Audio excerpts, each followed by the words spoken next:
ঢাকা বিশ্ববিদ্যালয় ২৪ জুলাই ২০২৪। নীলু মাথায় সাদা কাপড় বেঁধে রাজু ভাস্কর্যের নিচে দাঁড়িয়ে আছে। চারপাশে ধোঁয়ার গন্ধ, গুলির শব্দ আর রক্তমাখা ব্যানার। আজ তার চোখে ঘুম নেই, গলায় স্লোগান জমে আছে, গণতন্ত্র চাই, মুক্তি চাই, স্বৈরাচারের পতন চাই। মাত্র ২১ বছরের নীলু রাষ্ট্রবিজ্ঞান বিভাগে পড়ে, কিন্তু আজ তার পড়া সীমাবদ্ধ নেই বইয়ের পাতায়। আজ সে ইতিহাস লিখছে নিজের শরীর, কণ্ঠ আর চোখ দিয়ে। ৫ জুন হাইকোর্ট কোটা সংস্কার বিরোধী রায় দেওয়ার পর পুরো ক্যাম্পাস ফেটে পড়ে ক্ষোভে।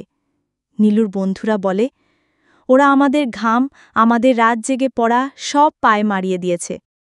প্রথমে শান্তিপূর্ণ আন্দোলন, পরে বাংলা ব্লকেট, তারপর সংঘর্ষ।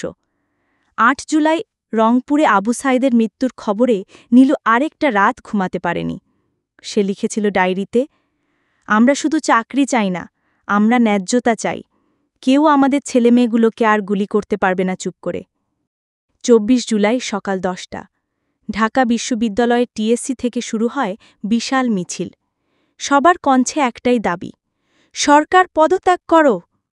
বিকেলে হঠাৎ কারফিউ জারি হয়, ইন্টারনেট বন্ধ। সেনা টহল, পুলিশের গুলি, চোখ ফাটানো টিয়ার গ্যাস, আরও অনেক নীলুরা রক্তাক্ত হয়ে যায়। নীলুর হাতে ছিল সেই প্ল্যাকার্ড, জুলাই হত্যার বিচার চাই। সে সামনে দাঁড়িয়ে আর পেছনে হাজারো কণ্ঠ। একটি গুলি কানের পাশ দিয়ে বেরিয়ে যায়, সে পড়ে না, বরং আরেকবার দাঁড়িয়ে চিৎকার করে, এই যে শুনো, আর কোনো ভয় নাই, এই দেশ এখন আমাদের। রাত ৯টা খবর আসে, প্রধানমন্ত্রী শেখ হাসিনা পদত্যাগ করেছেন। দেশজুড়ে উল্লাস, কান্না, অবিশ্বাস। সেই রাতে শহীদ মিনারে হাজারো মোমবাতি জ্বলে ওঠে। নীলু বসে আছে মোমবাতির পাশে, পাশে আবু সায়েদের মা কাঁদছেন। নীলু শুধু বলেন, আমরা তোমার ছেলেকে ভুলব না খালা, ওর রক্ত দিয়েই আমরা এই দেশ নতুন করে সাজাব। জুলাই বিপ্লব ছিল ছাত্র, শ্রমিক, জনতার সম্মিলিত চিৎকার ভবিষ্যতের দিকে।